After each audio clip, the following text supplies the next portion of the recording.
क्या आपने कभी सोचा है कि एक जंगल में होने वाला नृत्य सिर्फ मनोरंजन नहीं बल्कि एक आत्मा की पुकार भी हो सकता है?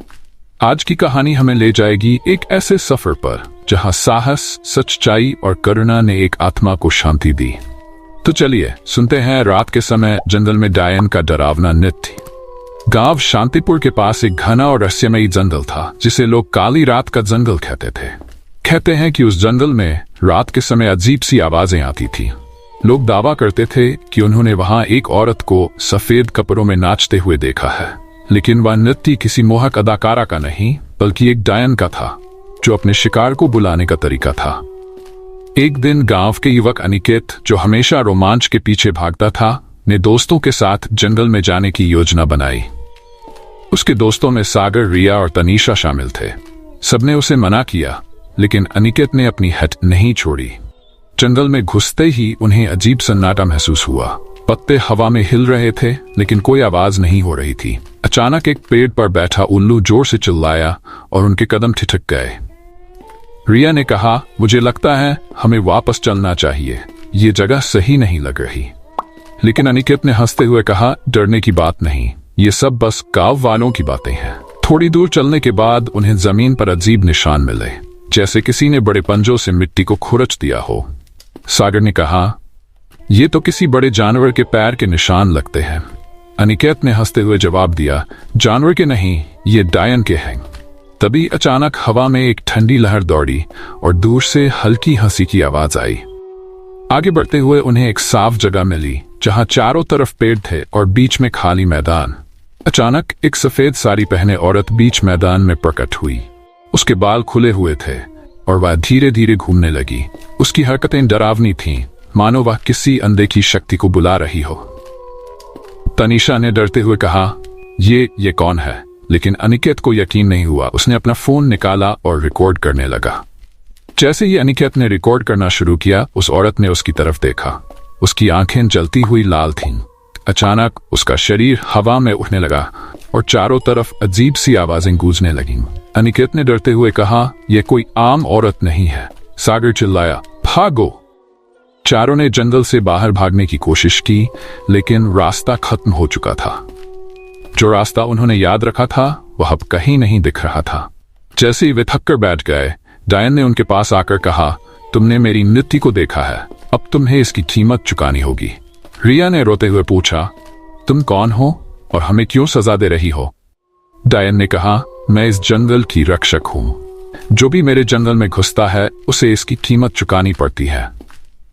डायन ने उन्हें जंगल के बीच एक छिपे हुए मंदिर में ले जाकर एक पुरानी पुस्तक दिखाई। उसने कहा, यह पुस्तक तुम्हारे लिए है, इसे पढ़ो और मेरे नृत्य के पीछे का राज जानो।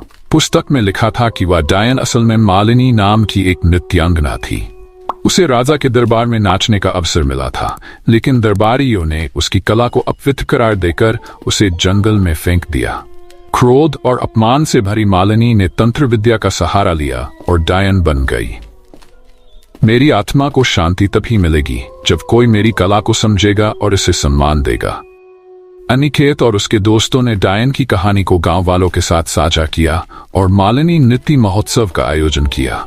जब डायन का नृत्य सम्मानित हुआ, उसकी आत्मा को शांति मिल गई। किसी भी कला या व्यक्ति का अपमान उनके अस्तित्व को खत्म कर सकता है। हमें हर व्यक्ति और उनकी कला का सम्मान करना चाहिए। डायन की आत्मा ने जैसे ही महोत्सव देखा, उसकी लाल आंखें नम हो गईं। लेकिन अभी भी कुछ अधूरा था। उसने कहा, तुमने मेरी कला को सम्मान दिया है, लेकिन मेरी आत्मा की पूर्ण मुक्ति के लिए एक और कार्य जरूरी है। अनिकेत ने हिम्मत जुटाकर पूछा, अब और क्या करना होगा? डायन ने मंदिर की ओर इशारा करते हुए कहा, उस मंदिर के नीचे छुपा है मेरे अपमान का प्रतीक, वह बक्सा जिसमें मेरे सारे सम्मान और स्वाभिमान को कैद कर दिया गया था। जब तक वह बक्सा मुक्त नहीं होगा, मेरी आत्मा भी मुक्त नहीं हो सकती। अनिकेत, सागर, रिया और तनीषा ने हिम्मत जुटाई और मंदिर में प्रवेश किया। यह मंदिर ऊपर से टूटा फूटा था, लेकिन अंदर का माहौल और भी डरावना था। दीवारों पर तंत्र मंत्र के चिन्ह और अजीब सी नक्काशी थी। मंदिर के नीचे की ओर जाने वाली एक गुप्त सीढ़ी मिली। नीचे जाते ही ठंडी हवा का झोंका और एक सिहरन भरी आवाज ने उन्हें घेर लिया। रिया ने कहा, यह जगह अच्छी नहीं लग रही, हमें वापस जाना चाहिए। लेकिन अनिकेत ने जवाब दिया, हम यहाँ तक आ चुके हैं, अब पीछे नहीं हट सकते।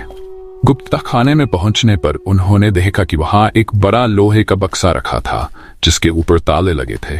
लेकिन जैसे ही वे बक्से के करीब गए, अचानक एक काली छाया प्रकट हुई। वह छाया एक प्राचीन रक्षक की थी जिसने गरजती आवाज में कहा, जो भी इस बक्से को खोलने की कोशिश करेगा उसे इसका परिणाम भुगतना होगा। सागर ने डरते हुए, अब क्या करें? अनिकेत ने रक्षक से कहा, हम इस बक्से को खोलकर एक निर्दोष आत्मा को मुक्ति दिलाना चाहते हैं, क्या आप हमारी मदद करेंगे?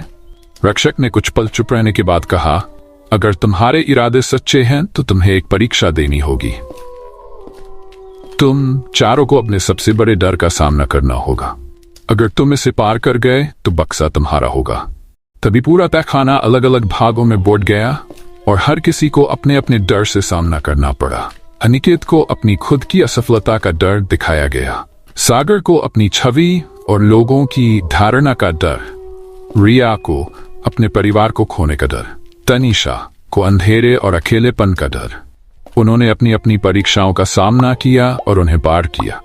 जब वे चारों फिर से एकत्रित हुए तो रक्षक ने कहा, तुमने अपनी परीक्षा पास कर ली है, अब यह बक्सा तुम्हारा है। बक्से को खोलते ही एक चमकदार रोशनी चारों ओर फैल गई। उस रोशनी के साथ डायन की आत्मा प्रकट हुई।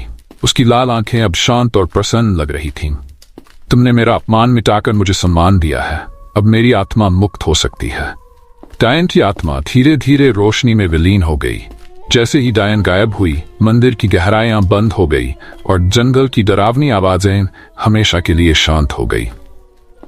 गांव वालों ने इस घटना को जानने के बाद अनिकेत और उसके दोस्तों को धन्यवाद दिया। काली रात का जंगल अब लोगों के लिए सुरक्षित बन चुका था। किसी भी आत्मा को सम्मान और सच्चाई से ही शांति मिलती है। अपमान और अन्याय का अंत केवल साहस और करुणा से ही संभव है।